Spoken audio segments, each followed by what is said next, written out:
अस्सलाम वालेकुम दोस्तों, कैसे हैं आप? दोस्तों, आज जो आपके सामने शो हो रहा है ये एलजी कंपनी का ओल्ड नॉन इन्वर्टर एसी है। ये रनिंग हालत में था, इसको हमने उतारा है। उतारने के बाद आपको वीडियो में प्लेट दिखाने का मकसद ये है कि होल से ये कितनी अप है। अब जो नए मॉडल्स आ रहे हैं डीसी इन्वर्टर्स के, वो बिल्कुल होल के बराबर उनकी प्लेट लगती है। तो दोस्तों, ये आपके सामने अनबॉक्सिंग करेंगे ग्री डीसी इन्वर्टर पोलर मॉडल की, जो कि हीट एंड कूल है।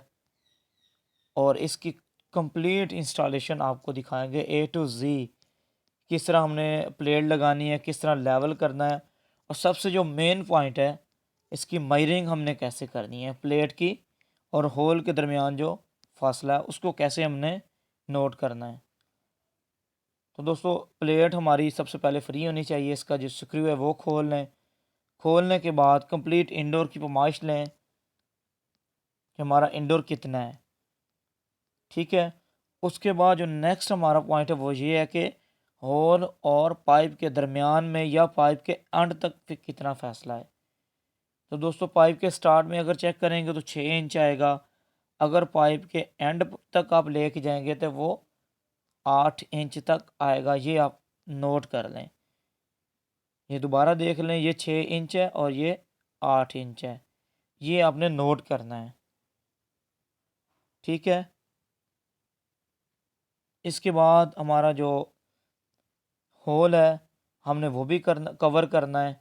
तो कवर करने के लिए दोस्तों, आपके सामने जैसे मैंने मेजर किया प्लेट, ये 8 इंच मेरा आ गया होल के एंड तक, क्योंकि मेरे पाइप होल से बाहर जाने हैं। तो इसलिए हमने ये चीज़ नोट करनी है। तो आपका जो प्लेट है वो इतना, जो डाउन साइड है वो इतनी होनी चाहिए कि नीचे से एसी बिल्कुल होल को कवर कर ले, होल बिल्कुल भी नज़र ना आए। उसके बाद लेवल के साथ निशान लगाएं, ताकि एसी जो है वो एक तो लेवल में रहे, दूसरा हमारा होल भी कवर हो जाए। तो दोस्तों, आपके सामने मैंने अभी इसकी वॉल माउंटेड प्लेट रख ली है, उसको हम लेवल करेंगे। लेवल करने के बाद प्लेट को हम निशान लगाएंगे। सबसे पहले तो हमारा लेवल होना बहुत ज़रूरी है। प्लेट हमेशा लेवल में ही होनी चाहिए। लेवल करने के बाद इन पॉइंट्स को हम नोट करेंगे। ठीक है। ये मैंने तो परमानेंट मार्कर रखा हुआ है, क्योंकि सम टाइम्स स्पेलिंग के ऊपर एसी लगाना पड़ता है या टाइल्स के ऊपर एसी लगाना पड़ता है हमें इंडोर, तो पेंसिल के निशान नज़र नहीं आते। तो दोस्तों, प्लेट मैंने आपके सामने लगा लिया है। प्लेट लगाने के बाद एक दफ़ा फिर मैं आपको मायरिंग करने का तरीका बताऊंगा। तो दोस्तों, आपके सामने ये देखें 8 इंच पूरा आ रहा है होल के एंड तक। अगर आप होल के दरमियान तक रखेंगे, जहाँ से मेरे पाइप बाहर जाने हैं, तो वो 6 इंच होगा। और नीचे वाली ये लाइन आप चेक कर सकते हैं, ये बिल्कुल होल से हल्की सी हमेशा डाउन रखें, ताकि हम एसी है, हमारा जो यूनिट है, वो होल को बिल्कुल कवर कर ले। पहले चूँकि थोड़ा बड़ा एसी लगा हुआ था, इसलिए हमने होल कवर किया है। इसके बाद इंडोर इंस्टॉल करेंगे। इंडोर दोस्तों आपके सामने इंस्टॉल हमने कर लिया। राइट साइड और लेफ़्ट साइड इसका जो पेंट है वो हल्का हल्का नज़र आ रहा है, क्योंकि हमारा पहले वाला इंडोर बड़ा था और ये जो इंडोर यूनिट है ये थोड़ा सा छोटा है। तो दोस्तों, इस फिटिंग में सबसे पहले ये कि होल नज़र नहीं आना चाहिए। चाहे हमारा होल बड़ा भी हुआ हुआ था, लेकिन कोई मसला नहीं है, होल हमेशा कवर करें। हाँ, ये निशान रह भी जाए तो कोई इशू नहीं है, ये बाद में पेंट हो जाते हैं। आप देख सकते हैं कि अल्हम्दुलिल्लाह मेरा जो एसी है वो बिल्कुल दीवार के साथ राइट साइड और लेफ़्ट साइड से बैठा हुआ है, इसमें बिल्कुल भी गैप नहीं है। इसके बाद दोस्तों, हमने पाइप की फिटिंग नीचे ही बना ली है, क्योंकि हमारा आउटडोर साथ ही पड़ा हुआ है बिल्कुल। इसलिए हमें पूरी किट खोलने की ज़रूरत नहीं पड़ी।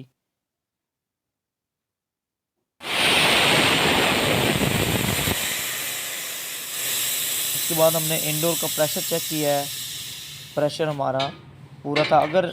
अगर ये प्रेशर ना निकले तो हमारा जो इंडोर कॉइल है वो कहीं से लीक है। अपना यूनिट इंडोर साइड आप डिसमेंटल छोड़ दें, उसको उतार दें, उसको इंस्टॉल ना करें और जहाँ से अपने जिस डीलर से या जिस ब्रांड का ये एसी है उससे रब्ता करें। इससे प्रेशर निकलना बहुत ज़रूरी है, जैसा कि आपके सामने मैंने प्रेशर निकाला है। ठीक है, इसके बाद दोस्तों हमारा जो रिड्यूसर वगैरह बाहर निकले हुए हैं इंडोर साइड से, इनको हम मूव करेंगे। और मूव आपके सामने हम स्क्रू रेंच के साथ कर रहे हैं, हाथ से नहीं करेंगे। और इसको मूव करने के बाद आपको चेक करवाएंगे कि इसमें बिल्कुल भी बेंड नहीं डला और ये बड़ी कमाल की फिटिंग हो गई है। ये आप देख सकते हैं, ये बेंड नहीं हुआ, बिल्कुल गोल है। अगर हाथ से भी करें तो कोई इशू नहीं है, नए पाइप होते हैं, बड़े इजीली मूव हो जाते हैं। इसके बाद हमने जो नीचे फिटिंग बना के रखी थी, अब दोबारा चेक कर रहे हैं हम, हमारी जो फिटिंग है वो हमारे पाइप के, हमारे रूट के बिल्कुल मुताबिक होनी चाहिए। फिटिंग बनाने के बाद दोस्तों हम इसके ऊपर वेदर टेप करेंगे। वेदर टेप करने का फ़ायदा ये है कि एक तो ये परिंदे वगैरह इंसुलेशन को ख़राब नहीं करते, दूसरा ये मौसमी हालात से भी हमारी जो पाइप किट है इसको बचाती है। तो जब भी आप ब्रांड न्यू एसी ख़रीदते हैं तो उसके साथ ये टेप होती है, हमें परचेज़ नहीं करना पड़ती। तो दोस्तों मुकम्मल फिटिंग बिठाने के बाद आर्जी तौर पे हम इसे हल्का सा टाइट कर देंगे दोनों साइडों से, ताकि हमें अपनी फिटिंग को पता चल जाए कि पाइप जो लेंथ है वो कितनी खोलनी है।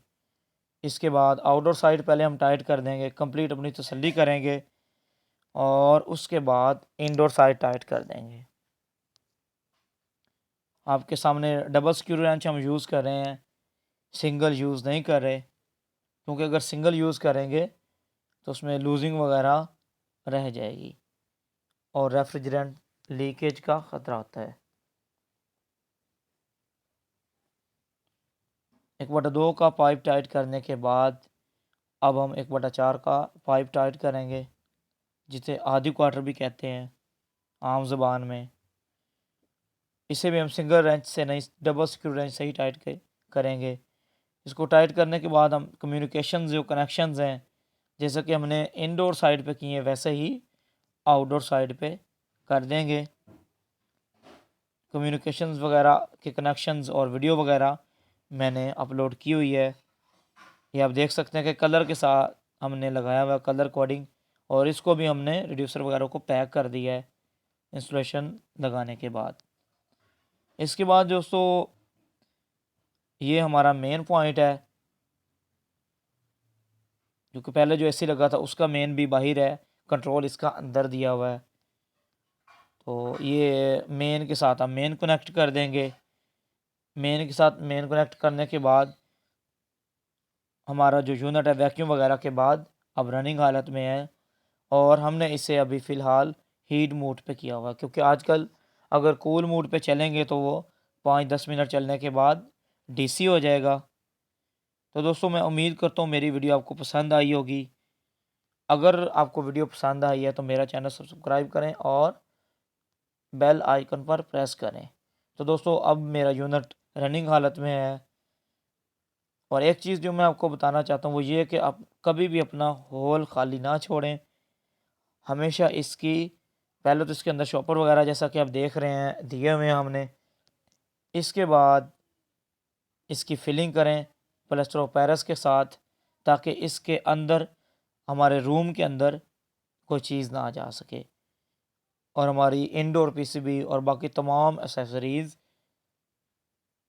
चिड़ियों वगैरह से या चूहों वगैरह से महफूज रहें। तो दोस्तों अपना ख्याल रखिएगा, मिलते हैं नेक्स्ट वीडियो में। अल्लाह हाफिज़।